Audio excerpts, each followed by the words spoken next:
Entré y vi a mi familia en el sofá, mi marido, mi madre, mi hijo y mi propia hermana.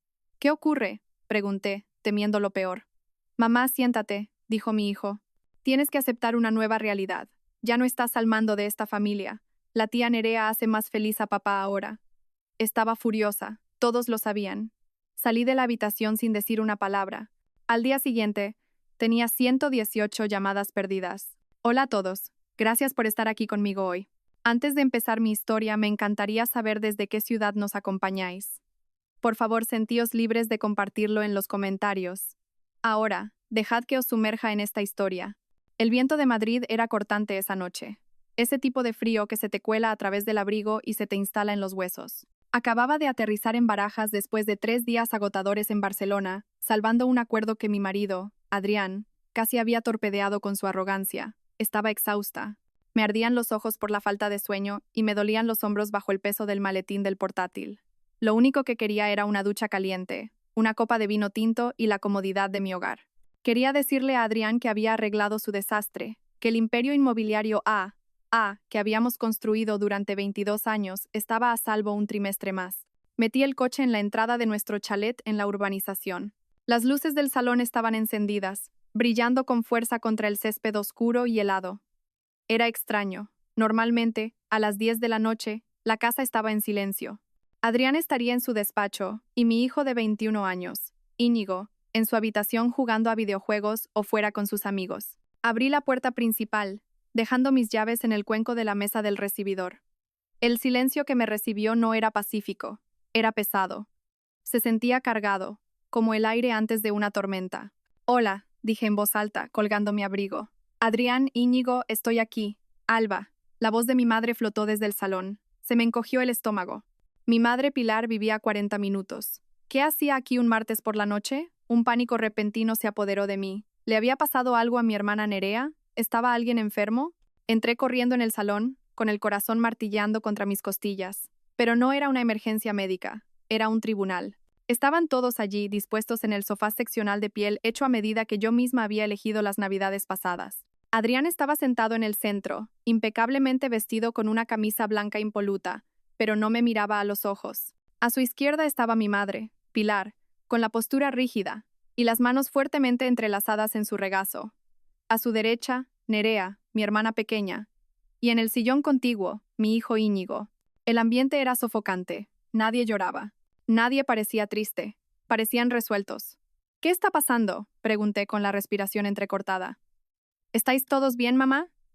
Di un paso adelante, pero Íñigo se levantó. No vino a abrazarme. Se plantó como un guardia de seguridad bloqueando una puerta. Me miró con unos ojos desprovistos de la calidez que yo había cultivado durante 2 décadas. Mamá, siéntate, dijo Íñigo. Su voz era fría, más grave de lo que recordaba, despojada de cualquier afecto. Necesitas escuchar y necesitas no perder los estribos. ¿Perder los estribos? Íñigo, me estás asustando. ¿Qué es esto? Tienes que aceptar una nueva realidad, continuó, recitando palabras que sonaban ensayadas. Ya no estás al mando de esta familia. Mire a Adrián. Adrián, ¿por qué no dices nada? Adrián finalmente levantó la vista. Su atractivo rostro, el rostro que había sido la imagen pública de nuestra empresa durante años, se contrajo en una mueca de lástima mezclada con fastidio. Se acabó, Alba. La farsa. Se ha terminado. ¿Qué farsa? Sentí que me ahogaba en tierra firme. La tía Nerea, dijo Íñigo, señalando a mi hermana, hace más feliz a papá ahora. A diferencia de ti, ella lo entiende. El mundo dejó de girar. Miré a Nerea, mi hermana pequeña, a la que le había pagado el alquiler durante 6 años, a la que había contratado cuando nadie más le daba trabajo. Estaba sentada con las piernas cruzadas, llevando una blusa de seda que se parecía sospechosamente a una que faltaba en mi armario. Y entonces lo vi. La mano de Adrián descansaba de forma casual, posesiva, sobre la rodilla de Nerea. No queríamos que te enteraras por un extraño, intervino mi madre Pilar. Su voz no era de disculpa, era un sermón. Queríamos hacer esto como una familia. Alba, tienes que ser realista. Llevas años casada con tu trabajo. Adrián es un hombre con necesidades. Necesita una esposa que esté presente, no una socia de negocios que duerme con su portátil.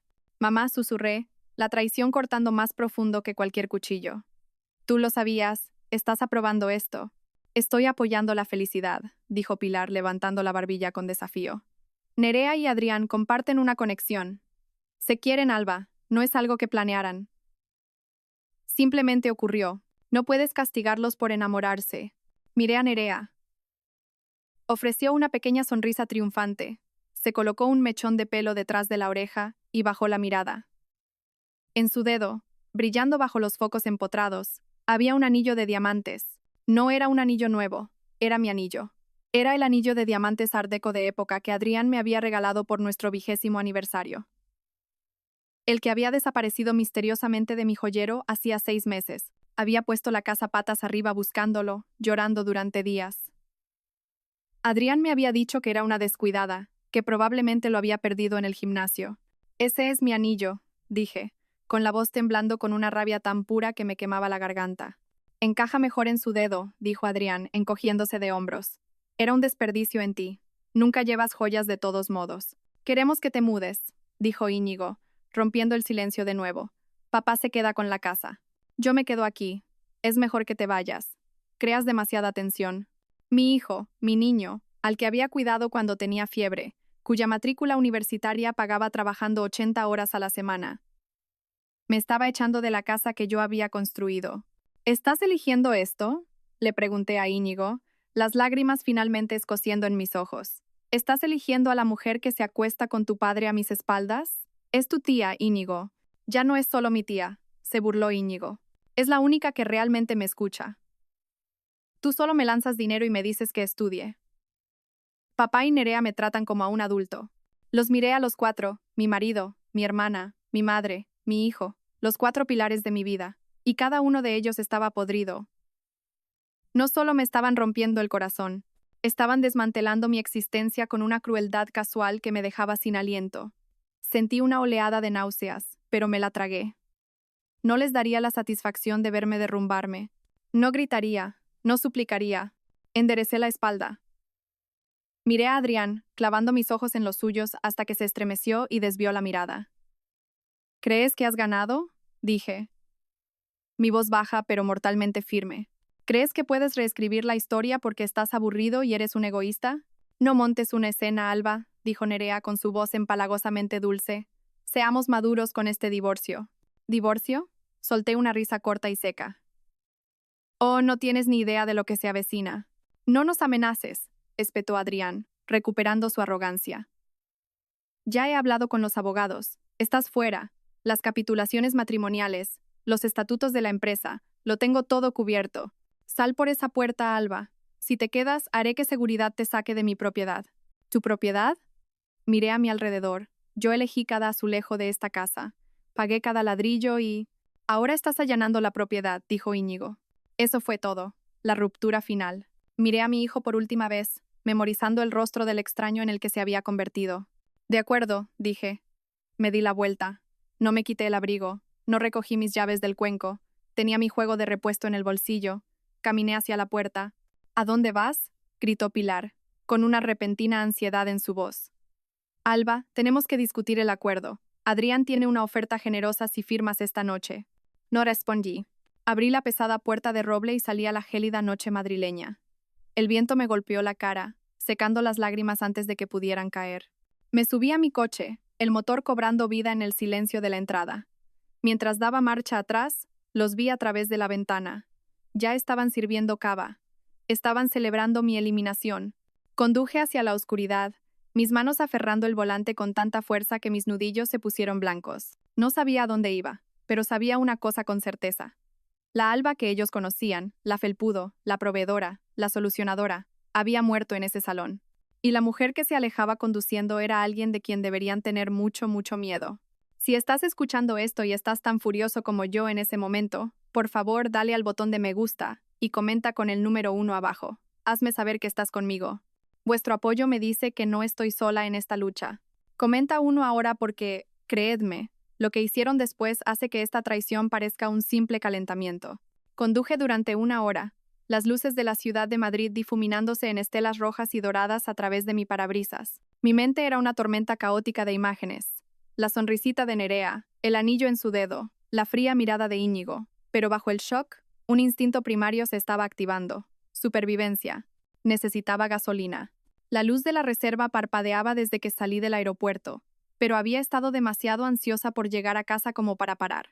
Ahora, en un tramo desolado de la autopista, me detuve en una gasolinera 24 horas. Me temblaban las manos al salir al frío cortante. Introduje mi tarjeta de crédito, la platino vinculada a nuestra cuenta conjunta, la que usaba para todo, desde la compra del supermercado hasta las cenas de negocios, en el surtidor. Procesando, la pantalla parpadeó en rojo. Denegada, pasé por caja. Fruncí el ceño. Era imposible. El límite de crédito de esa tarjeta era de 50.000 euros, y yo había pagado la factura íntegra hacía 3 días. Lo intenté de nuevo. Denegada. Un hoyo frío se formó en mi estómago, más pesado que la traición que acababa de presenciar. Busqué en mi cartera y saqué mi tarjeta de débito personal, la vinculada a mi cuenta corriente donde se depositaba mi sueldo. Entré en la estación. El dependiente, un adolescente aburrido con auriculares alrededor del cuello, ni siquiera levantó la vista mientras yo ponía una botella de agua y un paquete de chicles en el mostrador. No pasa, masculló, haciendo una pompa con el chicle. Inténtalo otra vez, dije, con la voz tensa. Hay dinero ahí. Suspiró y la pasó de nuevo. Denegada, señora. Fondos insuficientes o tarjeta bloqueada. ¿Tiene efectivo? Me quedé allí, paralizada bajo las duras luces fluorescentes. Mi aplicación del banco. Necesitaba comprobar mi aplicación. Mis dedos torpes buscaron el móvil mientras iniciaba sesión. Acceso denegado. Fallo de autenticación de usuario. Por favor, contacte con su sucursal. Probé la cuenta de la empresa. Acceso denegado. Probé la de ahorros conjunta. Acceso denegado. Adrián no solo me había echado de casa, había ejecutado un interruptor de apagado financiero. Había estado planeando esto. No se bloquea el acceso de un copropietario a las cuentas empresariales y personales al instante, a menos que hayas preparado el terreno con el banco, alegando falsamente un fraude o cambiando los privilegios administrativos con días de antelación. Me quería en la indigencia. Me quería tirada en medio de la noche sin recursos, para que me arrastrara de vuelta y firmara cualquier oferta generosa que Pilar había mencionado. Rebusqué en mi bolso, más allá de los plásticos inútiles, hasta el pequeño bolsillo con cremallera del fondo. Encontré 3 billetes arrugados de 20 euros y un puñado de monedas. 60 euros. Ese era mi patrimonio neto en ese momento. Pagué 5 litros de gasolina y el agua en efectivo. Volví a mi coche, temblando, no solo por el frío, sino por la aterradora comprensión de mi vulnerabilidad. No podía ir a un hotel. No tenía una tarjeta de crédito para el depósito. No podía ir a casa de mi madre. No podía ir a la de Nerea. Conduje hasta que encontré un motel de carretera con un letrero de neón parpadeante que decía libre. Era uno de esos lugares donde los camioneros duermen unas horas. El tipo de lugar donde las sábanas huelen a humo rancio y a arrepentimiento.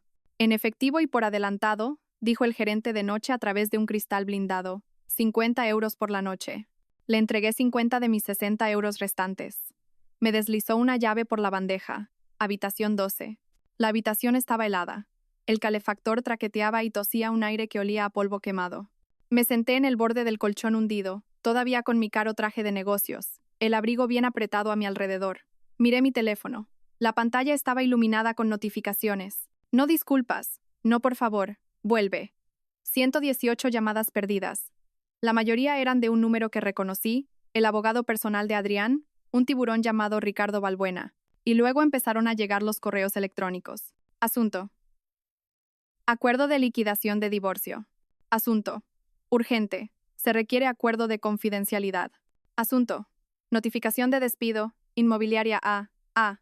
Abrí primero la notificación de despido. Era un PDF adjunto a un correo electrónico de la directora de RRHH, una mujer que yo había contratado, a la que había guiado. Estimada Sra.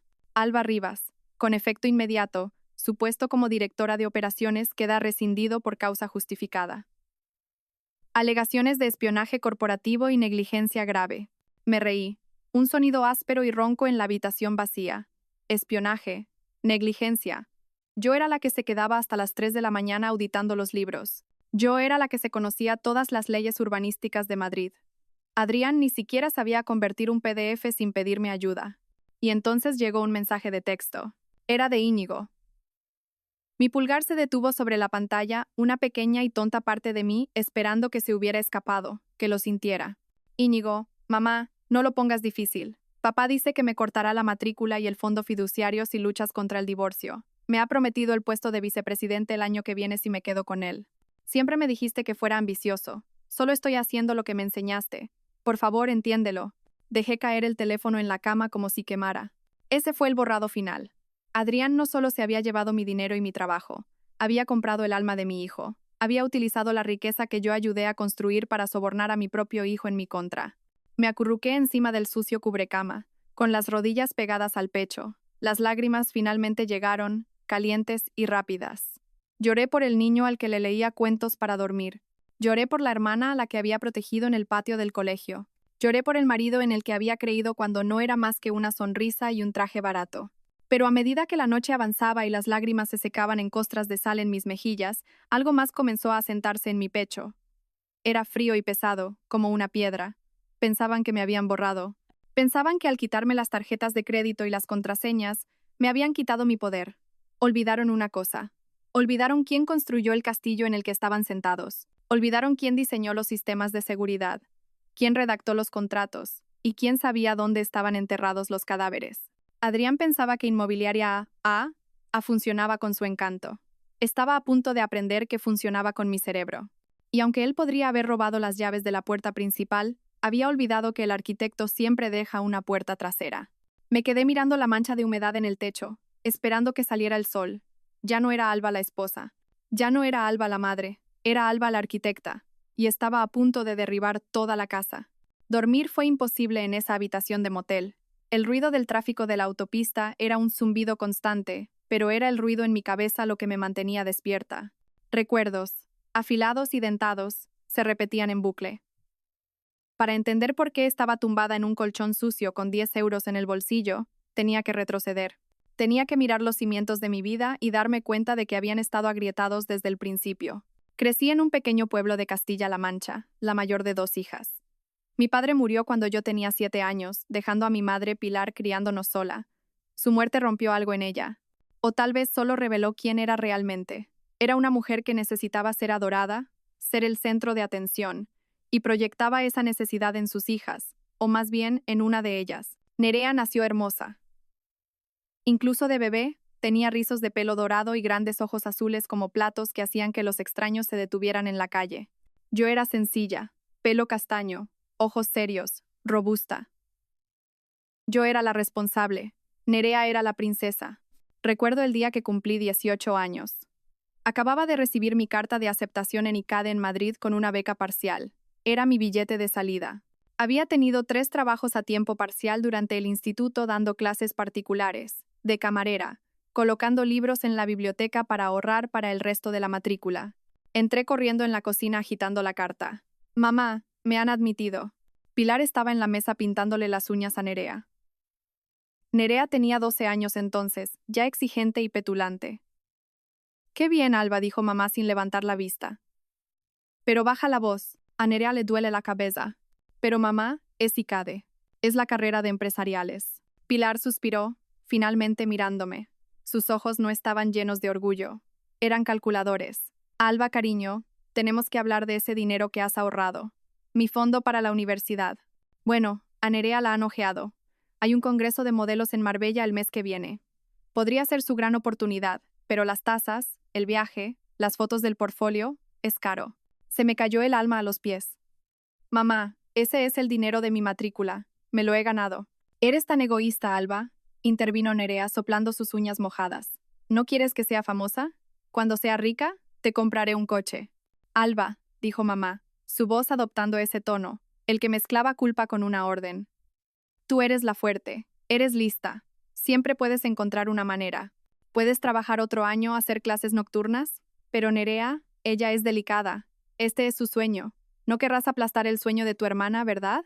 Las familias se sacrifican unas por otras. Les di el dinero. Por supuesto que lo hice. Había sido condicionada durante 18 años a creer que mi valor residía únicamente en lo que podía proporcionarles. Yo era el chivo expiatorio, la mula, la solucionadora. Nerea era la niña de sus ojos, la estrella, la que merecía brillar. Nerea fue a Marbella. No la ficharon. Se gastó el dinero en ropa y parques temáticos. Yo pasé el siguiente año trabajando turnos dobles en un restaurante para recuperar el dinero.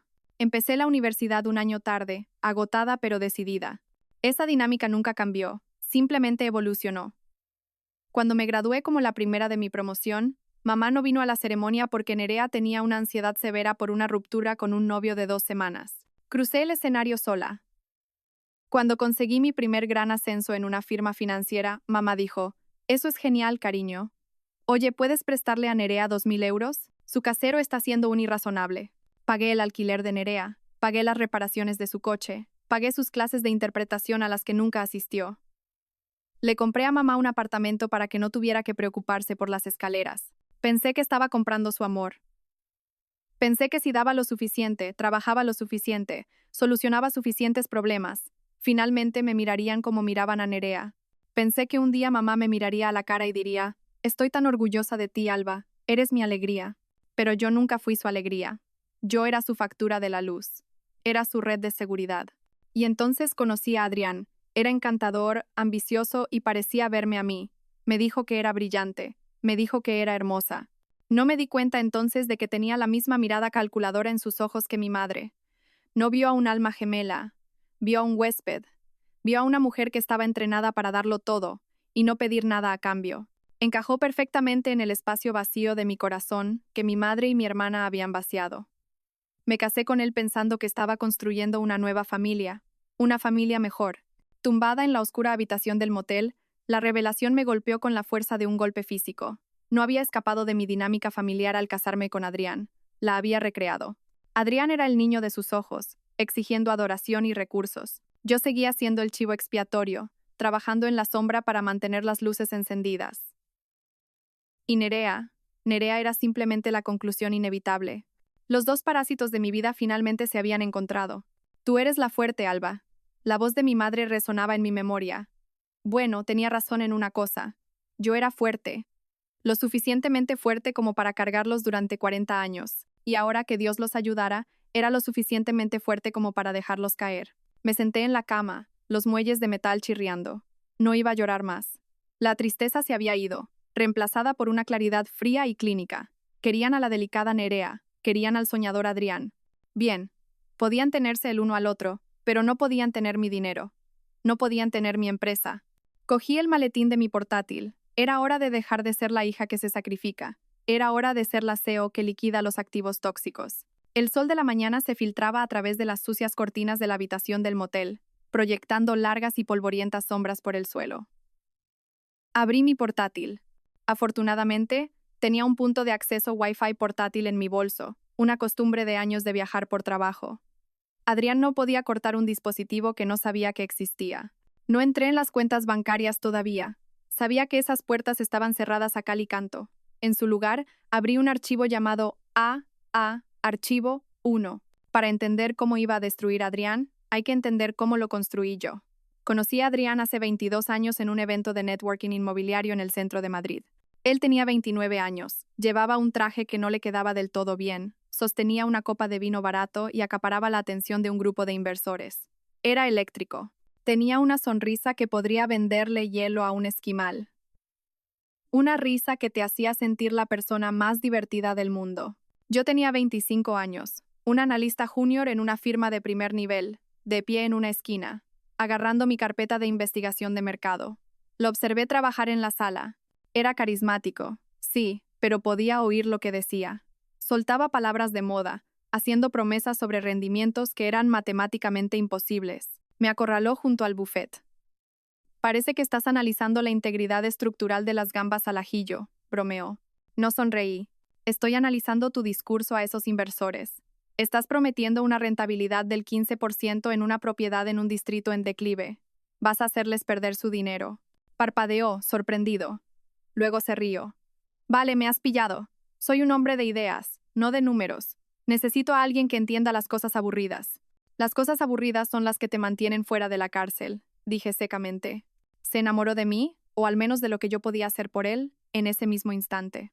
En 6 meses, estábamos casados. En un año, fundamos Inmobiliaria AA. La división del trabajo se estableció de inmediato. Adrián era la cara. Él era el consejero delegado, CEO. Tenía las reuniones con los clientes, jugaba al golf con los promotores y daba las entrevistas a los periódicos económicos. Le encantaba ser el centro de atención. Le encantaba el título. Yo era la arquitecta, era la directora de operaciones, Q, pero en realidad era todo lo demás. Encontraba las propiedades, negociaba los préstamos, gestionaba a los contratistas. Luchaba con el ayuntamiento por los permisos de urbanismo, hacía los impuestos, las nóminas, el cumplimiento legal. Nuestro primer gran proyecto fue un desastre anunciado. Adrián había comprado un almacén en ruinas en el distrito de Tetuán, convencido de que sería la próxima gran reconversión en lofts. Pagó $500,000 de más. El contratista que contrató se fugó con el depósito. Estábamos al borde de la quiebra antes incluso de haber vendido una sola unidad. Recuerdo estar sentada en la mesa de nuestra cocina, embarazada de Íñigo, mirando los números rojos en el libro mayor. Adrián caminaba de un lado a otro, presa del pánico, sudando a través de su camisa. «Estamos acabados, Alba», lloriqueaba. «Mi reputación está arruinada, me van a demandar». «Siéntate», le ordené. Cogí las joyas de mi abuela, la única herencia que había recibido, a salvo de mi madre y Nerea, y las vendí. Liquidé mi plan de pensiones. Renegocié los términos con el banco, presentando un plan de negocio tan detallado, tan a prueba de balas, que el director del préstamo dijo que era el mejor que había visto nunca. Despedí al amigo de Adrián, que actuaba como jefe de proyecto, y asumí yo misma la supervisión de la obra, pavoneándome por las zonas de construcción con un casco y una barriga de 6 meses. Terminamos el proyecto. Lo vendimos todo en 3 semanas. Adrián fue aclamado como un visionario en el diario Expansión. El titular decía: Adrián Castillo, el nuevo rey de los lofts. Trajo la revista a casa, radiante. «Mira esto, cariño. Lo conseguimos». No me mencionó en la entrevista, ni una sola vez. Cuando se lo señalé, suavemente me besó en la frente. «Cariño, ya sabes cómo son los medios. Les gusta una narrativa singular. Además, tú odias ser el centro de atención. Eres mi arma secreta. El poder detrás del trono». Lo acepté. Me dije que era por la familia. Me dije que mientras la empresa tuviera éxito, no importaba de quién fuera la cara en la portada. Fui una tonta. Durante 20 años, construí el escenario, puse las luces y escribí el guión. Adrián simplemente salía y recogía los aplausos. Y la empresa creció. Nos expandimos a inmuebles comerciales, apartamentos de lujo, desarrollos de uso mixto. Valíamos millones. Pero la estructura de la empresa, esa fue mi obra maestra. Adrián era perezoso con los detalles. Odiaba leer contratos. Odiaba las contraseñas. «Simplemente arréglalo, Alba», era su frase estrella. Así que yo configuré la infraestructura digital. Creé la intrincada red de sociedades limitadas para limitar la responsabilidad. Configuré las transferencias bancarias automatizadas. Y como Adrián era paranoico con que los empleados le robaran, insistió en un servidor interno localizado y altamente encriptado para nuestros datos financieros más sensibles. Quería una llave fantasma, un acceso administrativo maestro que pudiera eludir todos los demás protocolos en caso de que alguna vez nos quedáramos fuera o fuéramos rehenes de TI. «Solo tú y yo conoceremos la llave fantasma», había dicho. Pero Adrián nunca se molestó en memorizar la compleja cadena de 64 caracteres que generé. La escribió en una nota adhesiva, la guardó en el cajón de su escritorio durante una semana y luego la tiró, asumiendo que yo siempre estaría allí para teclearla por él. Tenía razón, siempre estuve allí. Hasta ayer. Ahora, sentada en el motel, miré la pantalla de inicio de sesión del servidor privado de AA. El túnel VPN era seguro. Adrián pensaba que llamando al banco y eliminándome como firmante, me había cortado el acceso. Pensaba que despidiéndome a través de RRHH, me había revocado el acceso. Se basaba en protocolos estándar. Se basaba en la puerta principal. Se olvidó de la llave fantasma. Mis dedos se cernieron sobre el teclado. Tecleé la cadena de caracteres. Era una línea de un poema que me encantaba mezclada con las coordenadas GPS del primer edificio que compramos y la fecha en que a Íñigo se le cayó su primer diente. Adrián no sabía ninguna de esas cosas. Autenticación en proceso, acceso concedido, nivel administrador. La pantalla se inundó de datos. Todo el sistema nervioso de Inmobiliaria A yacía abierto ante mí. Correos electrónicos, transferencias bancarias, registros de transferencias, documentos fiscales, historiales de chat privados. No solo estaba viendo una empresa, estaba viendo la escena del crimen de mi matrimonio. Empecé a descargar. No quería solo unos pocos archivos, lo quería todo. Cada correo electrónico que Adrián había enviado en los últimos 5 años, cada informe de gastos, cada transferencia a las Islas Caimán o a Suiza. Y fue entonces cuando lo vi. Una carpeta llamada Proyecto N. No era un proyecto de construcción. La N era de Nerea. Abrí la carpeta y se me heló la sangre. Esto no era solo una aventura. Esto era malversación a una escala masiva. Fechas, cantidades, recibos. 12 de enero. Transferencia de 50.000 euros a N. Soto Consultores, apellido de soltera de Nerea. 14 de febrero. 12.000 euros en Cartier.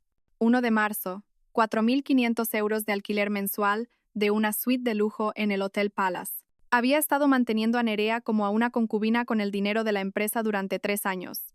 Pero era más profundo.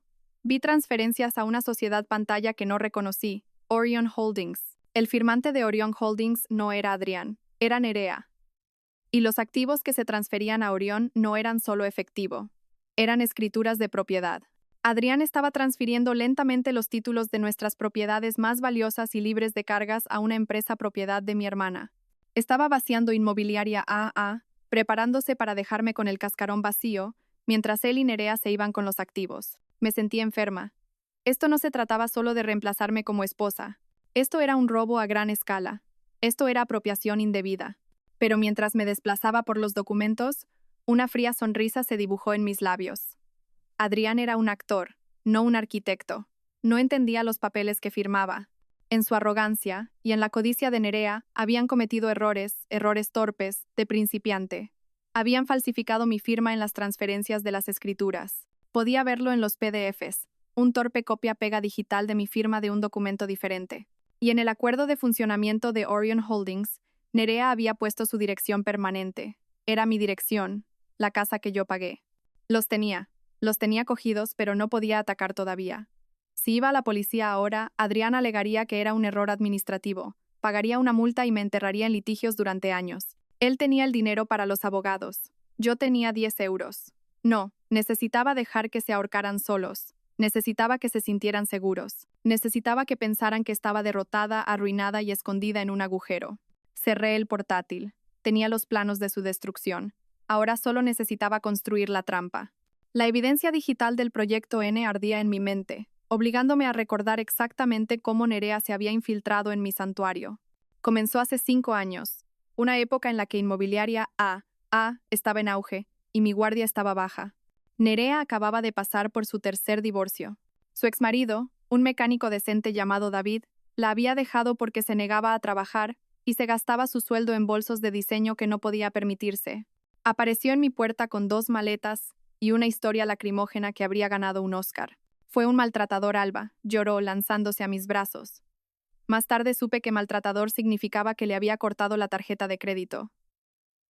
No tengo a dónde ir. Mamá dijo que me ayudarías. Pilar me llamó 10 minutos después. Alba, tienes esa casa enorme con todas esas habitaciones de invitados vacías. Deja que tu hermana se quede unas semanas. Solo necesita recuperarse. La familia ayuda a la familia. Acepté. Siempre aceptaba. Unas semanas se convirtieron en 6 meses. Nerea se pasaba el día junto a mi piscina bebiendo mi vino y criticando a mis jardineros.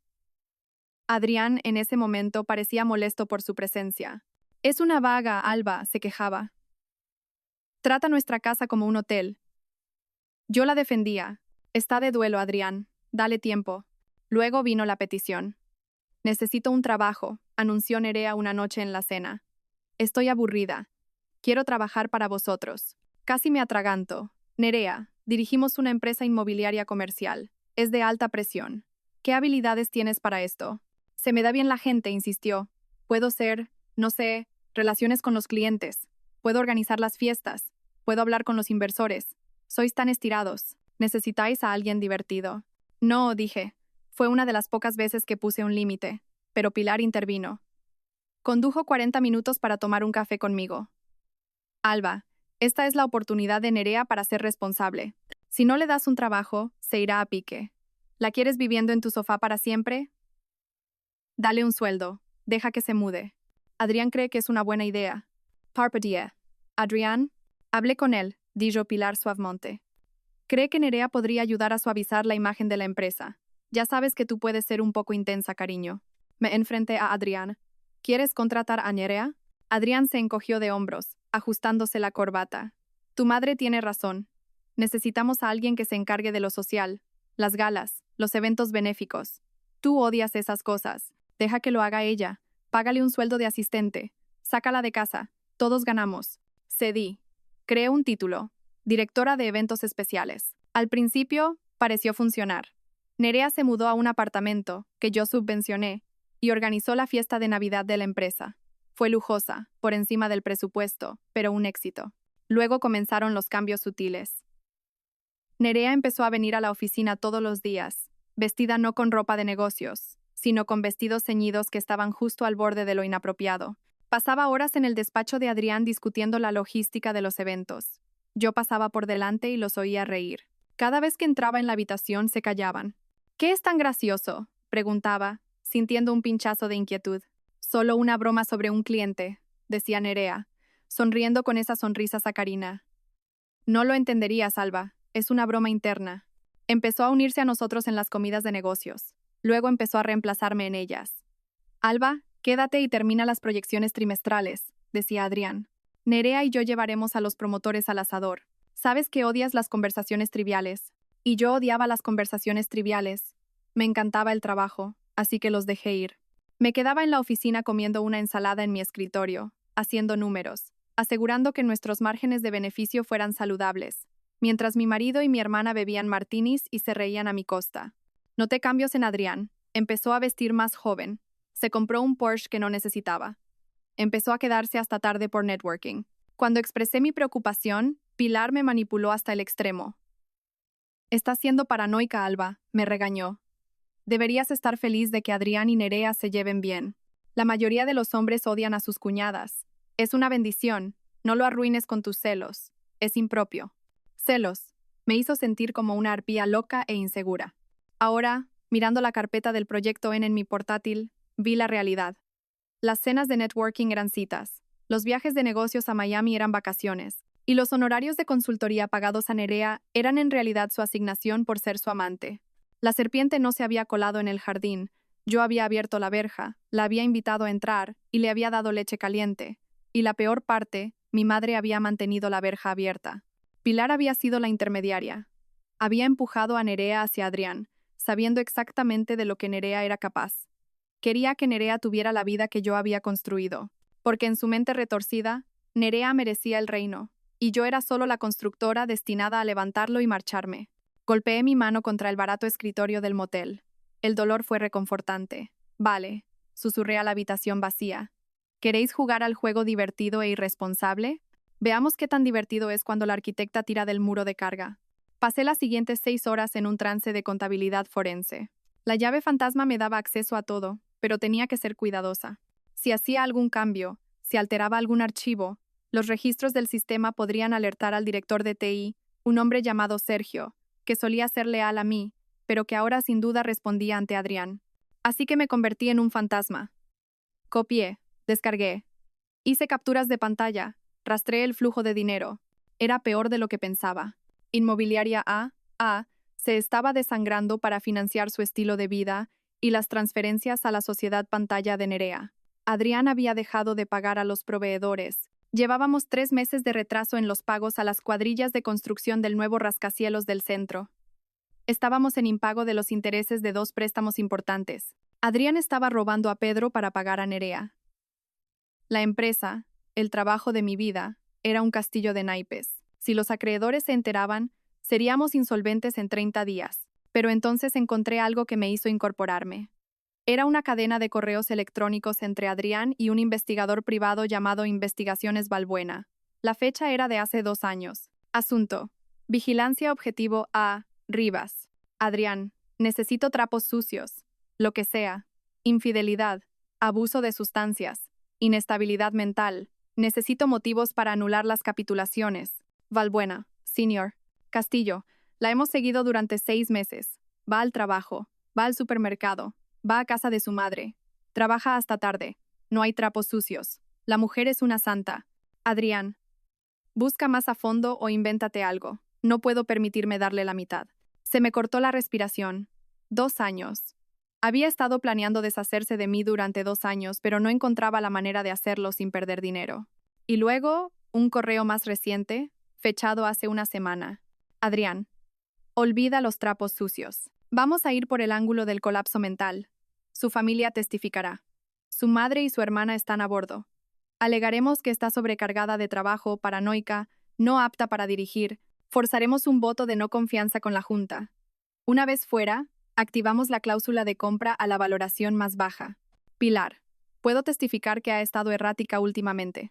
Muy emocional. Estoy preocupada por ella, Adrián. Tenemos que hacer lo mejor para la empresa. Me quedé mirando la pantalla, las lágrimas de rabia nublando mi visión. Mi madre.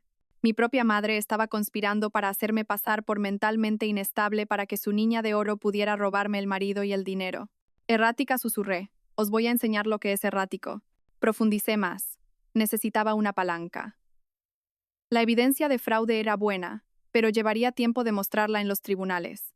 Necesitaba algo inmediato, algo que aterrorizara a Adrián. Lo encontré en las declaraciones de impuestos. El año pasado, para asegurar un préstamo masivo de una firma de capital privado, Adrián había inflado las tasas de ocupación de nuestras propiedades comerciales. Había falsificado contratos de arrendamiento.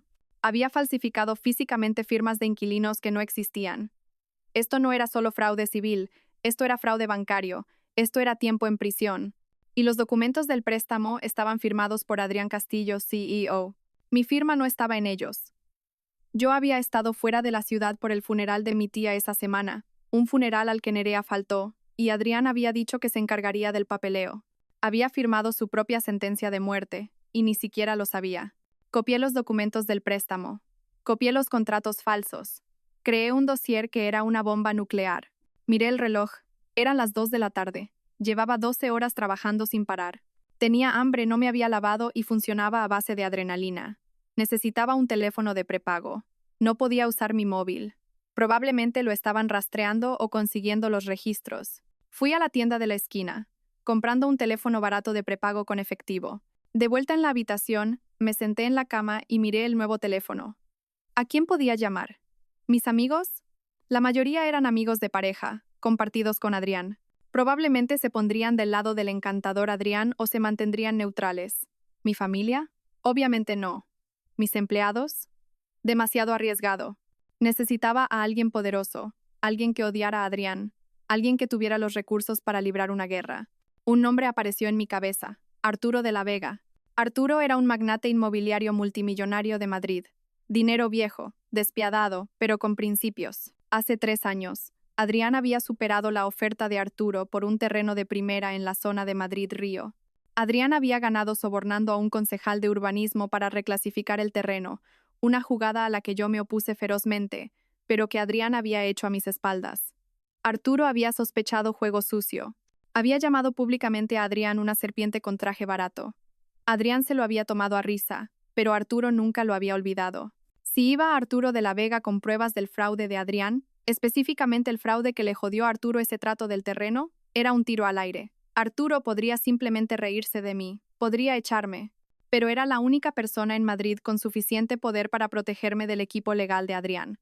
Marqué el número de empresas de la Vega. Lo sabía de memoria. Lo había mirado suficientes veces cuando éramos rivales. Empresas de la Vega, despacho ejecutivo, respondió una voz nítida. Necesito hablar con el señor de la Vega, inmediatamente. El señor de la Vega está en reuniones. ¿Puedo preguntar de qué se trata? Dígale que es Alba Rivas. Dígale que sé cómo Adrián Castillo consiguió el permiso de urbanismo de Madrid-Río y dígale que tengo los correos electrónicos. Hubo una pausa. Un momento, por favor. 30 segundos después, una voz grave y profunda se puso al teléfono. Sra. Rivas, ¿a qué debo el placer? ¿La envía su marido a regodearse? Mi marido acaba de despedirme, vaciar mis cuentas bancarias y meter a su amante en mi casa, dije, con la voz firme. No estoy aquí para regodearme, señor de la Vega. Estoy aquí para quemarlo hasta los cimientos. Y pensé que quizás querría traer los malvaviscos. Silencio. Luego una risa grave. La escucho. Antes de ir a encontrarme con Arturo de la Vega, había una herida más que tenía que cauterizar. Un archivo que había estado evitando en la base de datos de AA, el fondo fiduciario de Íñigo. Íñigo era mi punto débil, mi talón de Aquiles. Lo había protegido del narcisismo de Adrián toda su vida. Cuando Adrián olvidaba el cumpleaños de Íñigo, yo compraba el regalo y firmaba con el nombre de Adrián. Cuando Adrián se perdía los partidos de fútbol de Íñigo, yo le decía a Íñigo que papá estaba trabajando duro por nuestro futuro. Lo había criado para que creyera que su padre era un héroe, encubriendo la realidad de que su padre era un egoísta negligente. Ahora me daba cuenta de que ese fue mi mayor error. Había protegido a Íñigo de la verdad y, al hacerlo, había permitido que Adrián comprara su lealtad con mentiras. Abrí los documentos del fondo fiduciario. Adrián había modificado los términos recientemente. Originalmente, el fondo debía pagarse a los 25 años, condicionado a la graduación universitaria. Los nuevos términos fechados hace 2 semanas. Desembolso inmediato de 200.000 euros en efectivo. Transferencia del título de un Porsche 911 de 2023. Y la correspondencia adjunta. Íñigo, papá, mamá se va a poner como loca si dejo la carrera el próximo semestre. Adrián, mamá no va a estar al mando mucho más tiempo, Iñi. Te trata como a un niño. Yo te trato como a un hombre. ¿Quieres el coche? ¿Quieres el dinero? Solo tienes que apoyarme cuando llegue el momento. Tienes que decirles a los abogados que mamá ha estado actuando de forma extraña, que está inestable. Íñigo, bueno, sí ha estado algo estresada últimamente. Adrián, exacto. Lo está perdiendo. Tenemos que proteger la empresa. Si te quedas conmigo, te haré vicepresidente de adquisiciones el año que viene, sin necesidad de título. Puedes aprender sobre la marcha como yo. Íñigo, EVP, ¿en serio? Vale, estoy dentro. ¿Qué tengo que hacer? Leí las palabras y mi corazón no solo se rompió, se hizo añicos. ¿Vicepresidente de adquisiciones? Íñigo estaba suspendiendo introducción a la economía. Pasaba los fines de semana jugando a videojuegos y durmiendo hasta el mediodía. No estaba cualificado para dirigir un puesto de limonada, y mucho menos un departamento en una firma multimillonaria. Adrián lo estaba preparando para el fracaso, acariciando su ego para usarlo como un peón contra mí. Y Íñigo, mi dulce niño, había vendido a su madre por un Porsche y un título que no se había ganado. Recordé el texto que me envió anoche. Papá dice que me cortará la matrícula. No estaba preocupado por la matrícula, estaba preocupado por el dinero fácil. Saqué el extracto de la tarjeta de crédito de Íñigo. La que yo pagaba. Tienda de licores, discoteca, apuestas online, discoteca, club de striptease. Estaba en una espiral descendente, y en lugar de educarlo, Adrián estaba financiando esa espiral para comprar un aliado. Cogí mi teléfono de prepago. Dudé. Era mi hijo. Pero el chico que se sentó en ese sofá y me dijo que aceptara la realidad no era el chico que yo crié. Era una creación de su padre. Si continuaba amortiguando su caída, lo perdería para siempre en el mundo de corrupción y superficialidad de Adrián. La única forma de salvarlo de verdad, era dejar que se estrellara. Redacté un texto. No lo envié todavía, solo lo escribí, mirando el cursor. Íñigo, he visto los correos, he visto el coche, elegiste el camino fácil. Pero el camino fácil es una trampa. Cuando tu padre termine de usarte, te desechará igual que a mí. Te quiero lo suficiente como para dejar que aprendas esto por las malas. Buena suerte, señor vicepresidente. Guardé el borrador. Me sequé los ojos. Navegué hasta el sistema de nóminas. Eliminé a Íñigo de la nómina de becario en la que había estado durante 3 años a pesar de no haber pisado la oficina. No podía tocar el fondo fiduciario. Adrián lo controlaba ahora, pero podía tocar el seguro de salud. Íñigo estaba en mi póliza, la póliza que yo pagaba personalmente. Eliminar dependiente. Íñigo Castillo. Motivo. Ya no es estudiante a tiempo completo. Era mezquino, era pequeño. Pero era la primera vez en 21 años que no le arreglaba algo. Mi teléfono vibró. Era la dirección para la reunión con Arturo de la Vega. En 1 hora, en el Real Casino de Madrid, sala de la biblioteca. Ven sola. Cerré el portátil, fui al baño y me eché agua fría en la cara. Intenté arreglarme el pelo. Mi traje estaba arrugado, pero lo sacudí. Me puse una capa de pintalabios, mi armadura. Me miré en el espejo. La mujer que me devolvía la mirada parecía cansada. Sí, pero parecía peligrosa. Parecía una madre que había perdido a sus cachorros y no tenía nada que perder. ¿Quieres inestabilidad, Adrián? Le dije a mi reflejo. Te voy a enseñar lo que es un terremoto. Entré en el Real Casino de Madrid, llevando el mismo traje arrugado con el que había huido de mi casa, cargando un maletín de portátil que contenía suficientes pruebas para enviar a mi marido a la cárcel. El portero me miró con escepticismo. Este lugar olía a dinero viejo, a puros y a caoba, un mundo que Arturo de la Vega gobernaba. Lo encontré en la sala de la biblioteca, sentado en un sillón de cuero leyendo el Financial Times. Tenía 65 años, pelo plateado y ojos como sílex pulido. No se levantó cuando me acerqué.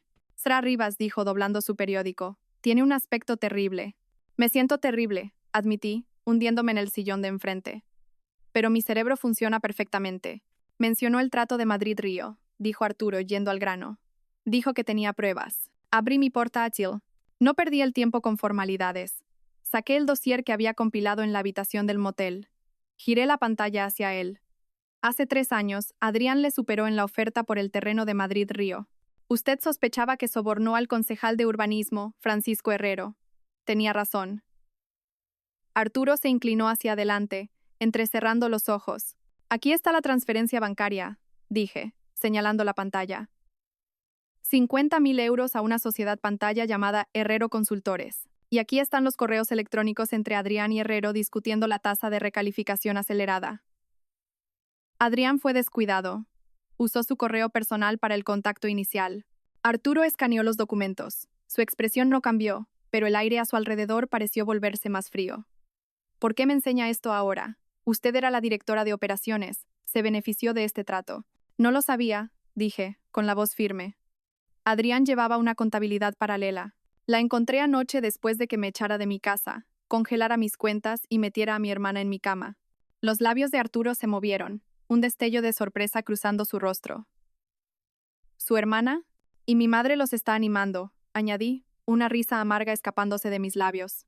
Es una reunión familiar en toda regla, y yo soy la única no invitada. Verá, señor, de la Vega, no he venido aquí a cotillear.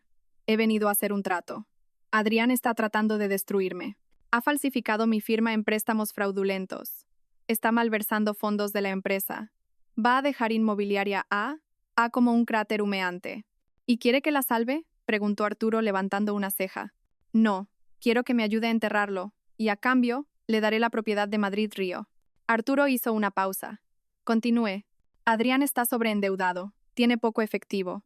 Está a punto de entrar en impago de los préstamos de construcción. Si usted interviene ahora como un inversor caballero blanco, ofreciendo un préstamo puente para salvar el proyecto, lo aceptará.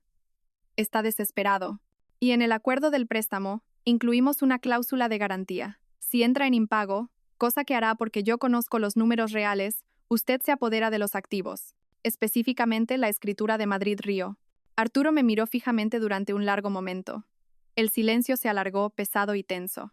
Luego, una lenta sonrisa se extendió por su rostro. No era una sonrisa cálida, era la sonrisa de un depredador reconociendo a otro. Es usted vengativa, ¿verdad?, dijo Arturo suavemente. Soy eficiente, corregí. Adrián piensa que soy una esposa despechada que va a llorar en un rincón. No se da cuenta de que yo soy la que escribió su plan de negocio. Arturo cerró mi portátil y lo empujó de vuelta hacia mí. Me gusta usted, Alba. Tiene agallas. Adrián siempre me pareció un pavo real. Todo plumas, nada de vuelo. Pero usted es un halcón. Voy a llamar a mi abogado personal. Es el mejor litigante de Madrid. La representará en el divorcio, pro bono. Considérelo una inversión en nuestra nueva asociación. Gracias, susurré, el alivio inundándome. Y Alba, añadió Arturo, con los ojos duros. No me decepcione. Si hacemos esto, lo destruimos por completo, sin piedad, sin aceptarlo de vuelta cuando llore. No estará llorando, dije, pensando en la sonrisita de Adrián cuando me quitó el anillo. Estará gritando. Arturo asintió. Bien. Ahora, consigámosle una habitación de hotel que no cobre por horas. No se puede planear una guerra si no se ha dormido. Esa noche, dormí en una suite en el Four Seasons, pagada por Empresas de la Vega. Tomé un largo baño, frotando la suciedad del motel de mi piel. Mientras yacía en las sábanas limpias y frescas, sentí un cambio profundo dentro de mí. Durante 20 años, había sido la solucionadora. Había suavizado los errores de Adrián, limpiado sus desastres, hecho que quedara bien. Había sido el pegamento invisible que lo mantenía todo unido. Ahora, iba a ser el disolvente. Iba a disolver todo lo que él creía que poseía. Cogí mi teléfono de prepago y le envié a Arturo una palabra. Lista.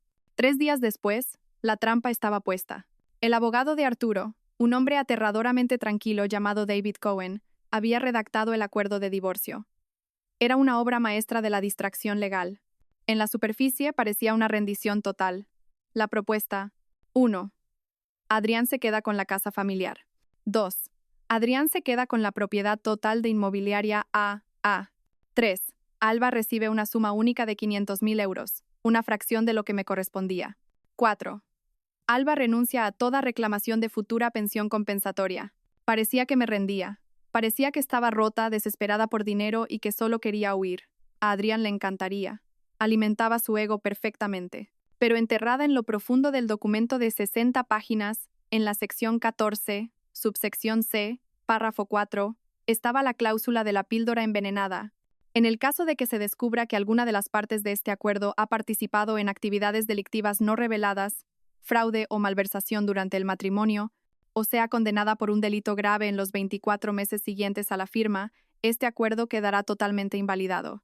En tal caso, todos los activos, incluyendo el 100% de las acciones de la empresa y los bienes inmuebles, revertirán a la parte no infractora como daños punitivos. Adrián nunca leía la letra pequeña, pagaba a abogados para que lo hicieran.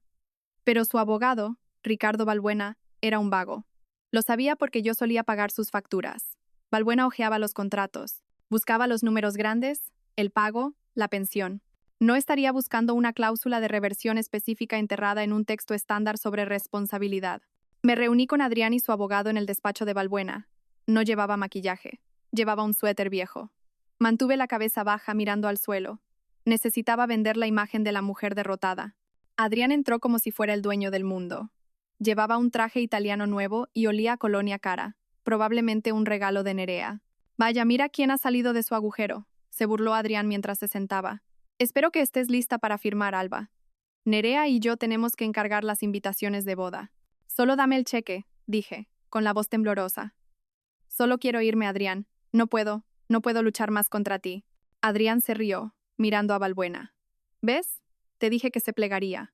No tiene estómago para esto. Balbuena deslizó los papeles sobre la mesa. Acuerdo estándar, Alba. Te vas con $500,000, borrón y cuenta nueva.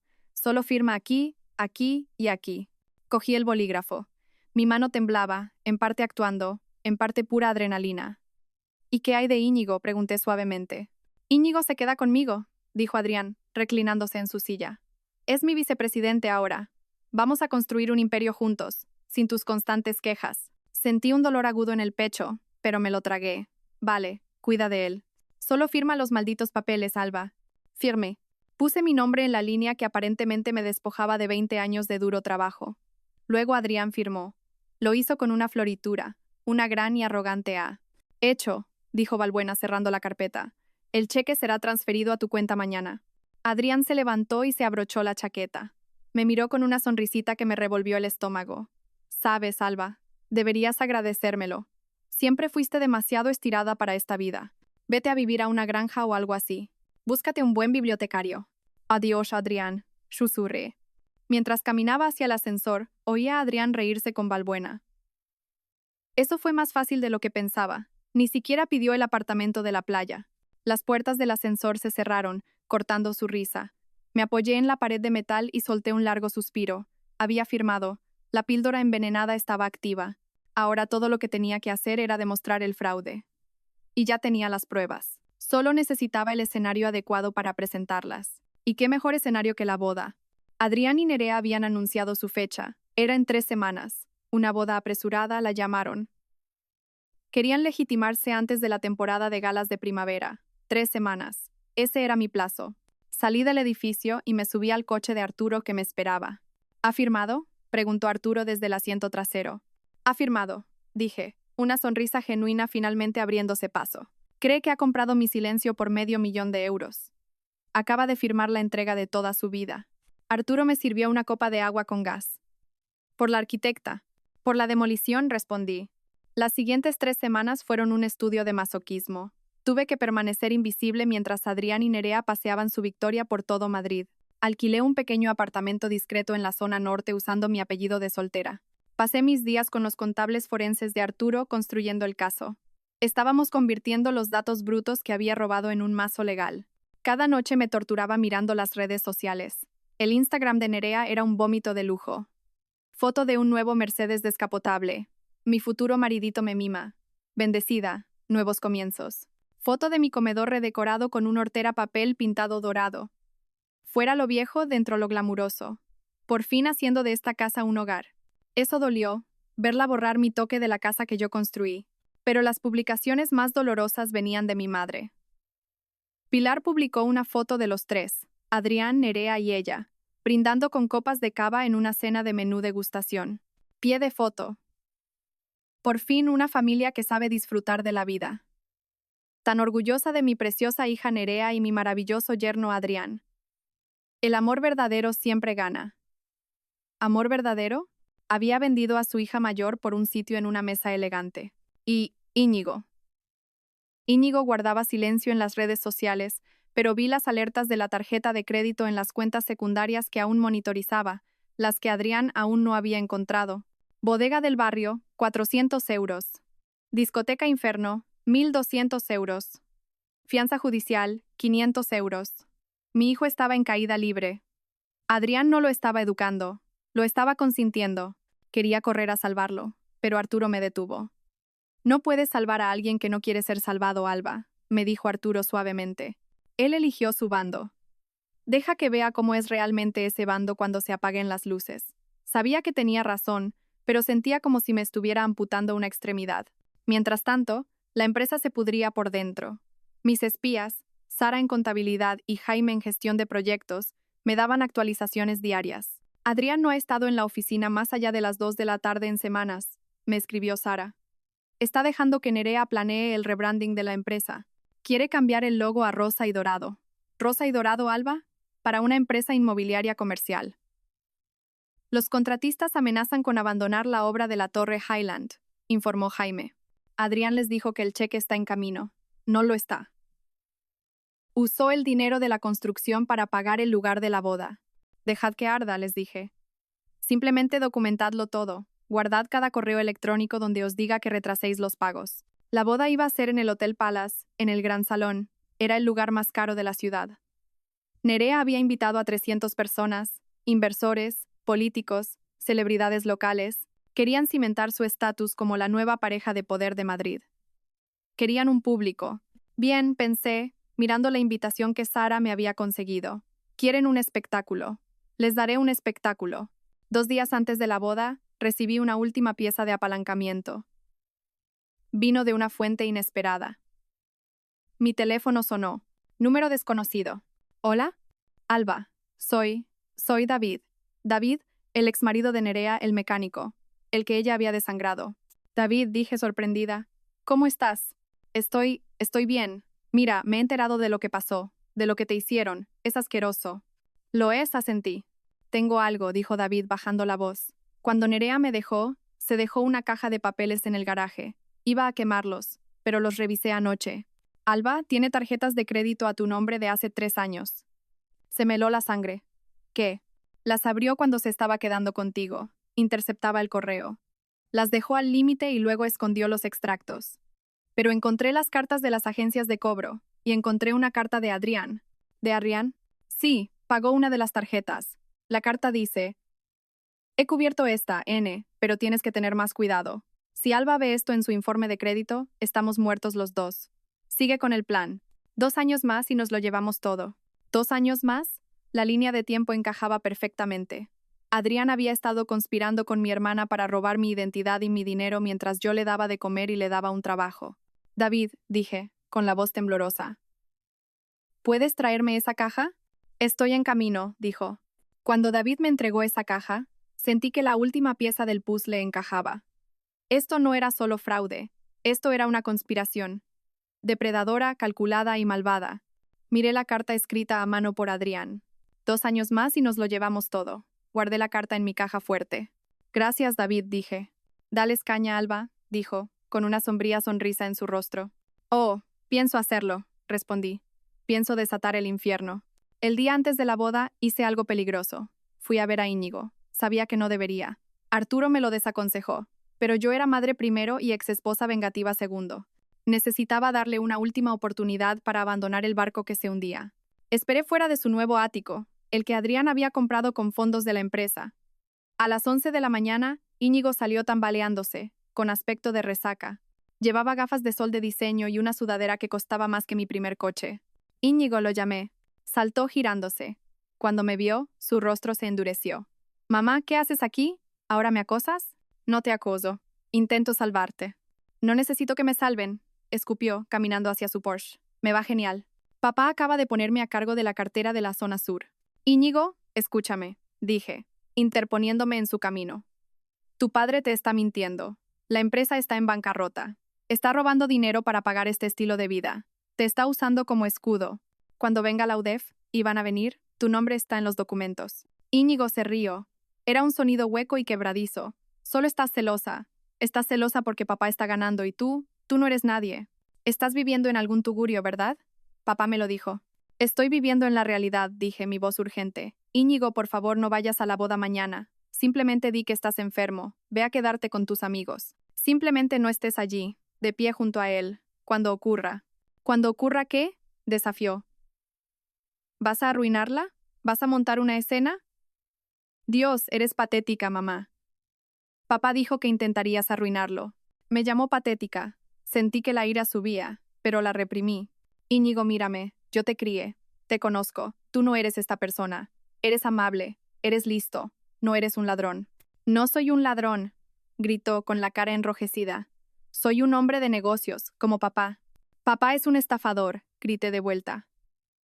Y Nerea es un parásito, y si te quedas con ellos te hundirás con ellos. Íñigo me fulminó con la mirada. Luego sacó su teléfono. Voy a llamar a seguridad. Aléjate de mí. Se metió en su coche y aceleró el motor agresivamente. Mientras salía derrapando del aparcamiento, bajó la ventanilla y gritó. No vengas mañana, mamá. Nadie te quiere allí. Eres el pasado. Lo vi alejarse, mi corazón rompiéndose de nuevo. Pero esta vez, la ruptura fue más limpia. Lo había intentado, le había tendido la mano. Él la había apartado de un manotazo. Ahora estaba por su cuenta. Conduje de vuelta a mi apartamento. Arturo me esperaba con los preparativos finales. ¿Cómo ha ido?, preguntó, aunque claramente sabía la respuesta por mi cara. Se ha ido, dije rotundamente. Le han lavado el cerebro por completo. Entonces aprenderá por las malas, dijo Arturo. ¿Estás lista para mañana? Sí. ¿Tenemos los códigos de acceso al proyector? Sí. ¿La policía está informada? Sí. El inspector Serrano nos espera en el vestíbulo a las 8 de la tarde. Arturo me entregó una funda de ropa. Entonces necesitarás esto. Abrí la cremallera. Dentro había un traje. No era un vestido de exesposa frenética y desesperada. Era un elegante smoking negro a medida. Yves Saint Laurent. Poderoso, elegante, severo. Ponte tu armadura, Alba, dijo Arturo. Mañana no eres la víctima, eres la verdugo. Toqué la tela. Se sentía fresca y suave. Gracias, Arturo. Descansa un poco, dijo. Mañana va a ser una noche larga. No descansé. Me senté junto a la ventana, observando las luces de la ciudad. Pensé en Adrián y Nerea, probablemente ensayando sus votos en ese mismo momento, probablemente riéndose de cómo se habían salido con la suya. 2 años más, y nos lo llevamos todo. No tendrían 2 años. Ni siquiera tendrían 2 días. Mañana, el señor y la escera. Castillo iban a tener un tipo de recepción muy diferente. La mañana de la boda amaneció gris y nublada. Un día perfecto en Madrid para un funeral. Pasé la mañana revisando la presentación. Lo habíamos cronometrado perfectamente. Empezaría justo después del montaje de video de la historia de amor que Nerea había encargado por 20.000 euros. A las 6 de la tarde los invitados comenzaron a llegar al Hotel Palace. Vi la retransmisión en directo desde una cámara que Arturo había colocado en el salón de baile. Tenía una participación en el hotel. Conseguir acceso fue trivial. Era nauseabundo. La sala estaba cubierta de cristales y rosas rosas, miles de ellas. Había una escultura de hielo de Adrián y Nerea entrelazados. Vi a mi madre, Pilar, recibiendo a los invitados. Llevaba un vestido color champán demasiado juvenil para ella, radiante como si le hubiera tocado la lotería. Sí, ¿no es maravilloso?, la oí decir a un primo confundido. Son almas gemelas. ¿Alba? Oh, la pobre Alba simplemente no pudo soportar el éxito de Adrián. Se está tomando un tiempo. Vi a Adrián. Parecía nervioso pero triunfante. Estaba dando la mano, dando palmadas en la espalda, interpretando el papel del rey benevolente. Y Nerea entró con un vestido de Vera Wang hecho a medida, cubierta de diamantes. Diamantes que mi empresa pagó. Estaba guapísima, tenía que admitirlo. Guapísima y podrida. La ceremonia comenzó. Los escuché intercambiar votos. Prometo ser tu compañero en todas las cosas, dijo Adrián, mirando profundamente a los ojos de Nerea. Prometo apoyar tus sueños y pasar mi vida haciéndote feliz, arrulló Nerea. Yo estaba sentada en la suite del hotel de arriba, bebiendo un café solo. Mentiras, susurré. Cada palabra es una mentira. ¿Estamos listos?, preguntó Arturo mirando su reloj. La señal está en directo, confirmó el técnico. En cuanto dé la orden, secuestramos la emisión. Todavía no, dije. Espera los brindis. Espera hasta que todos estén sentados y mirando las pantallas. La recepción comenzó. El cava fluía. Adrián se levantó para dar un discurso. Quiero agradecer a todos por estar aquí, tronó, sosteniendo la mano de Nerea. Este ha sido un largo viaje. Un viaje para encontrar la verdadera felicidad. A veces tienes que tomar decisiones difíciles para encontrar tu verdadero destino. La multitud aplaudió cortésmente, aunque vi algunas miradas incómodas. Todos conocían el escándalo. Simplemente no les importaba mientras la barra libre fuera de primera. Y a mi nueva esposa, Nerea, continuó Adrián. Eres mi musa, mi roca, mi todo. Mi teléfono vibró. Era la señal. Ahora, dije. Abajo, en el salón de baile, las luces se atenuaron para el montaje de vídeo. Una música sentimental comenzó a sonar. Fotos de Adrián y Nerea en yates, en París, en la playa, aparecieron en las enormes pantallas detrás de la mesa principal. La multitud suspiró. Me levanté y me alicé la chaqueta del smoking. Salí de la suite y me dirigí al ascensor. Hora del espectáculo, dijo Arturo caminando a mi lado. Dentro del ascensor vi cómo los números descendían. 10, 9, 8... Mi corazón ya no latía deprisa. Latía lento y pesado, como un tambor de guerra. Las puertas del ascensor se abrieron en el nivel del vestíbulo. El inspector Serrano y 2 agentes uniformados esperaban. «Sra. Rivas», preguntó el inspector. «Sí, tenemos la orden. Estamos listos cuando usted lo esté». «Denme 5 minutos», dije. «Quiero que lo vean antes de que les pongan las esposas». «Entendido». Caminé hacia las puertas del salón de baile. Los guardias de seguridad contratados por Adrián para mantenerme fuera dieron un paso adelante. «Señora, este es un evento privado». Arturo de la Vega salió de detrás de mí. «Y yo soy el dueño del edificio. Apártense o mañana buscarán trabajo». Los guardias dudaron, reconocieron a Arturo e inmediatamente retrocedieron. Empujé las puertas dobles. Dentro, la música acababa de alcanzar un crescendo. El video en la pantalla mostraba a Adrián y Nerea besándose frente a la Torre Eiffel. Y entonces la pantalla parpadeó. La música se cortó con un chirrido. La sala se quedó en silencio. En las enormes pantallas, la imagen romántica se desvaneció. En su lugar apareció una austera hoja de cálculo, números rojos, y luego un documento, un extracto de tarjeta de crédito. Nombre, Nerea Soto. Dirección, Calle del Roble, 124 mi casa. Compra, anillo de diamantes Cartier, 25.000 euros. Pagado por cuenta corporativa de A. Un murmullo recorrió a la multitud. «¿Qué es eso?», chilló Nerea, poniéndose de pie. «Adrián, arréglalo». «Cortad la emisión», gritó Adrián a la cabina de audiovisuales. «Apagad eso». Pero el técnico en la cabina era nuestro. No lo apagó. Subió el volumen. Y entonces mi voz, pregrabada, retumbó por los altavoces. «Hola, Adrián. Hola, Nerea. Queríais una reunión familiar. Queríais que todos fueran testigos de vuestra unión. Bueno, pues vamos a enseñarles sobre qué está construida realmente esta unión». Todas las cabezas se giraron, no hacia la pantalla, sino hacia el fondo de la sala. Entré. El silencio en el gran salón de baile era absoluto. 300 pares de ojos se giraron en sus sillas para mirarme. Caminé por el pasillo central, mis tacones resonando rítmicamente en el suelo de mármol. El smoking negro me hacía parecer una sombra contra el mar de flores rosas. Adrián estaba congelado en la mesa principal, su rostro perdiendo todo color. Nerea se apretaba la servilleta contra el pecho, con la boca abierta. Mi madre, Pilar, parecía que iba a sufrir un infarto. «Alba», susurró Adrián, el micrófono captando su voz temblorosa. «¿Qué estás haciendo?» No me detuve hasta que llegué al centro de la pista de baile, directamente frente a la mesa principal. Los miré, las personas que habían sido mi mundo, ahora solo figuras pequeñas y asustadas en un escenario. «Estoy aquí para hacer un brindis», dije, mi voz proyectándose claramente sin micrófono. Sostuve un mando a distancia. Lo pulsé. La pantalla detrás de ellos cambió de nuevo. Esta vez, era la cadena de correos electrónicos entre Adrián y el investigador privado. «Adrián, busca más a fondo o invéntate algo. No puedo permitirme darle la mitad». La multitud ahogó un grito. Vi a inversores, hombres que Adrián respetaba, hombres que necesitaba, inclinándose, susurrando furiosamente. «Apagad eso», gritó Adrián lanzándose hacia la cabina del DJ. «Seguridad, sacadla de aquí». «Siéntate, Adrián». La voz de Arturo de la Vega retumbó desde la entrada.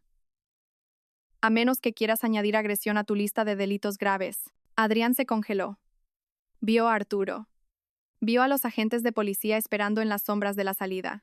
Esto es falso, gritó Nerea, las lágrimas corriendo por su rostro perfectamente maquillado. Está celosa. Ha hackeado el sistema. Está loca. ¿Loca? Pulsé el mando de nuevo. Apareció un nuevo documento. La solicitud de préstamo falsificada para el proyecto de Madrid-Río.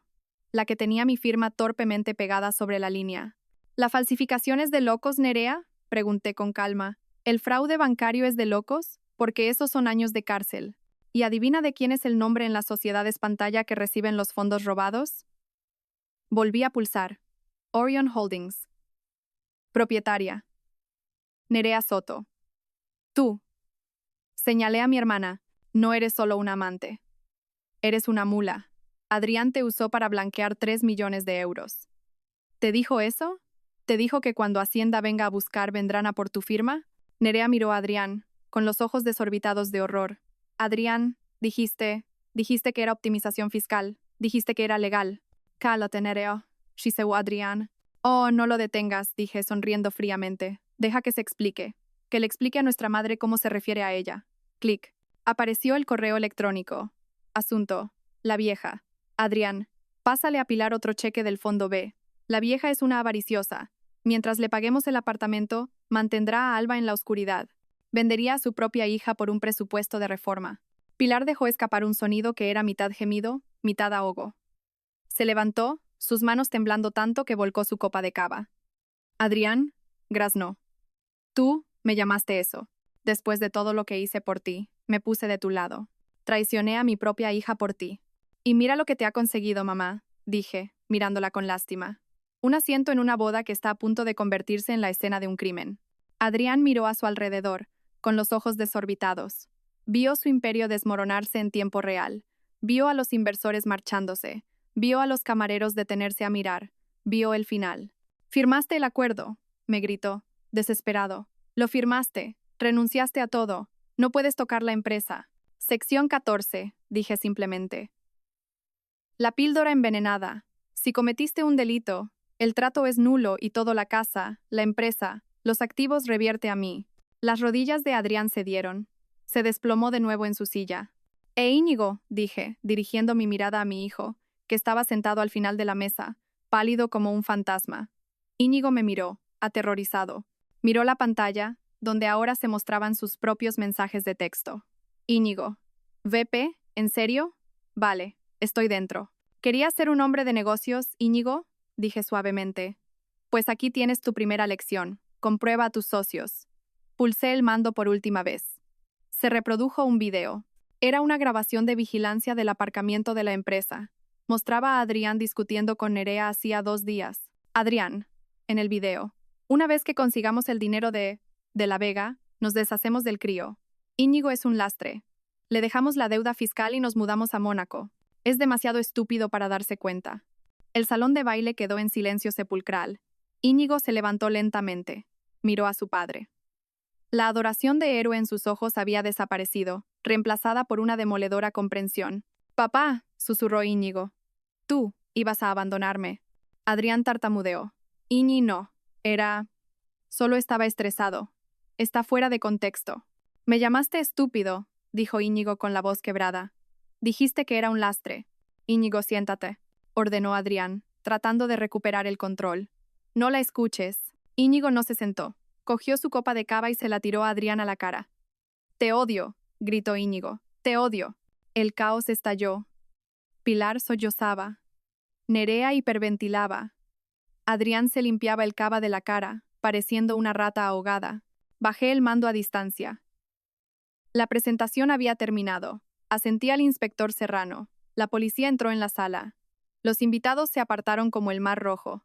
«Adrián Castillo», anunció el inspector. «Queda detenido por fraude bancario, malversación y falsificación documental. Nerea Soto. Queda detenida por conspiración y blanqueo de capitales». «No», chilló Nerea mientras el agente le agarraba las muñecas. «Yo no sabía. Solo soy la novia. Él me obligó». «Cuénteselo al juez», dijo el agente, cerrando las esposas. Adrián no gritó. Solo me miró fijamente. Mientras lo esposaban, me miró a los ojos. Lo has arruinado todo, escupió. Amargada, vengativa de mierda. Me acerqué a él. Me puse tan cerca que pude oler su miedo. Yo no he arruinado nada, Adrián, dije tranquila como un lago helado. Solo he encendido las luces. Y tú, solo eres una cucaracha a la que han pillado. Se lo llevaron a rastras. Los invitados de la boda estaban atónitos. El único sonido era el llanto de Pilar. Miré la mesa principal por última vez. El pastel estaba sin cortar. Las flores eran perfectas. La ilusión estaba destruida. Me volví hacia Arturo de la Vega. Creo que he terminado aquí. Brillante, dijo Arturo, ofreciéndome su brazo. Absolutamente brillante. Mientras salíamos, no miré hacia atrás a mi madre llorando ni a mi hijo devastado. Todavía no. Ellos habían hecho su cama. Esa noche, tenían que dormir en ella. Los días siguientes a la boda fueron un circo mediático. El periódico El Mundo publicó la historia en primera plana. Bodas de Giel. Magnate inmobiliario detenido en el altar. No di entrevistas. Dejé que las pruebas hablaran por sí mismas. Volví a mi casa 3 días después. La policía la había despejado como escena del crimen. Fue extraño volver a entrar en las habitaciones que había diseñado. Las cosas de Nerea estaban por todas partes. Ropa hortera, revistas baratas, botellas de vino medio vacías. Contraté a un equipo de limpieza. Tiradlo todo, les dije. Todo lo que no sea mío. Quemad las sábanas. Cambiad los colchones. Quería restregar su ADN de mi vida. A Adrián se le denegó la fianza. El juez lo consideró riesgo de fuga debido al plan de Mónaco grabado en vídeo. Estaba en la cárcel de Soto del Real, cambiando sus trajes italianos por un mono naranja. Nerea salió bajo fianza, pagada por mi madre, que había liquidado sus ahorros de jubilación para sacar a su bebé. Pero Nerea no era libre. Se enfrentaba entre 5 y 10 años. Su cara estaba por todo internet como la cazafortunas camino de la prisión. Entré en las oficinas de ahora únicamente mías. Los empleados me recibieron con una mezcla de miedo y alivio. Vamos a cambiar el nombre de la empresa, anuncié en la primera reunión general. Ha muerto. Bienvenidos a Phoenix Capital. Aplaudieron. Sabían quién firmaba las nóminas. Una semana después, mi madre vino a verme. Parecía 10 años mayor. Tenía el pelo descuidado, los ojos rojos. Se quedó en mi porche, temblando. Alba dijo con la voz temblorosa. Pilar, dije, bloqueando la puerta. No la llamé mamá. ¿Puedo entrar? Hace mucho frío. Puedes decir lo que tengas que decir desde ahí. Se estremeció. Alba, por favor, sé razonable. Nerea está aterrorizada. Es solo una niña. No sabía lo que hacía. Adrián la manipuló. Nerea tiene 40 años, dije fríamente. Sabía que se acostaba con mi marido. Sabía que se gastaba mi dinero. Firmó los papeles. Es tu hermana, gimió Pilar. No puedes dejar que vaya a la cárcel. Tienes que retirar los cargos. Dile al fiscal que fue un malentendido. No fue un malentendido. Fue un delito. Si haces esto, siseó Pilar, su pena convirtiéndose en el veneno familiar. No eres hija mía. Estás destruyendo a esta familia. Me reí. Fue un sonido ligero, libre. Pilar, tú destruiste a esta familia hace 20 años cuando decidiste que Nerea era la princesa y yo la sirvienta. No has venido aquí a disculparte. Has venido a pedirme que lo arregle otra vez. Quieres que sea el chivo expiatorio una última vez para que Nerea se vaya de rositas. Es delicada. Es una delincuente. ¿Y tú? Eres una cómplice. Vi los cheques que Adrián te extendió. Honorarios de consultoría. Aceptaste dinero para ayudarles a manipularme. Pilar se puso pálida. No voy a presentar cargos contra ti, Pilar, dije, no porque te quiera, sino porque no quiero la vergüenza de ver a mi madre en una ficha policial. Pero estás muerta para mí. No me llames, no vengas aquí. Si necesitas dinero, pídeselo a Nerea. Espera, está arruinada. Le di un portazo en la cara. Vi por la cámara de seguridad cómo se quedaba allí, golpeando la puerta, gritando mi nombre. Luego, con los hombros caídos, se alejó. Dolió. Por supuesto que dolió. Pero fue el dolor de sacar una astilla. Agudo, luego alivio. Y luego estaba Íñigo. No había llamado, no había venido. Sabía que estaba durmiendo en el sofá de un amigo porque las autoridades habían confiscado el ático y el Porsche. Esperé. Sabía que tenía que venir a mí en sus propios términos. 2 semanas después, apareció en mi oficina. Tenía un aspecto terrible. Había perdido peso. Llevaba vaqueros viejos y una camiseta. Sin gafas de sol. Sin actitud. Mamá, preguntó desde la puerta.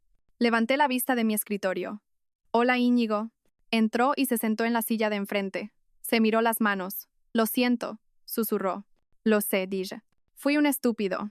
Él me hizo sentir importante. Me dijo que era mejor que la universidad. Me dijo que tú me estabas frenando. Y le creíste porque era más fácil que trabajar, dije, suave pero firmemente. Sí, admitió, las lágrimas cayendo sobre sus vaqueros. Vi el video. Me llamó un lastre. Iba a abandonarme. Él, no tengo nada, mamá. Se llevaron el coche. No tengo dinero. Necesito ayuda. Miré a mi hijo. Quería abrazarlo. Quería extenderle un cheque y arreglarlo todo. Pero ahora yo era la arquitecta. Y no se construye una estructura fuerte sobre cimientos agrietados. Te quiero, Íñigo, dije, pero no voy a darte dinero. Levantó la vista aterrorizado.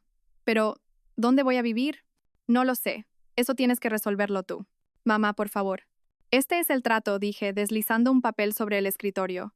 Esta es una solicitud de un préstamo para estudiantes, y esta es una solicitud de empleo para el departamento de mensajería de Phoenix Capital. Salario mínimo. Empiezas desde abajo. Terminas tu carrera por la noche. ¿La mensajería? Preguntó, impactado. Tómalo o déjalo. Si quieres ser un hombre, Íñigo, te lo ganas. Adrián te dio cosas para comprarte. Yo te ofrezco nada para que puedas construirte a ti mismo. Se quedó mirando los papeles. Me miró a mí. Vio la resolución en mis ojos. Lentamente, extendió la mano y cogió el bolígrafo. Vale, dijo con la voz temblorosa. Acepto el trabajo. Bien, dije. Preséntate a Sara en RHH. Te dará una tarjeta de identificación. No llegues tarde. Se levantó. Me miró. Me miró de verdad por primera vez en años. Das mucho miedo, mamá, dijo, con un atisbo de admiración en su voz. Lo sé, sonreí. Ahora, a trabajar. El juicio fue corto. Las pruebas eran abrumadoras. Adrián Castillo se declaró culpable para evitar una sentencia de 20 años. Le cayeron 8 años en prisión más la restitución. Parecía gris y derrotado en la sala del tribunal.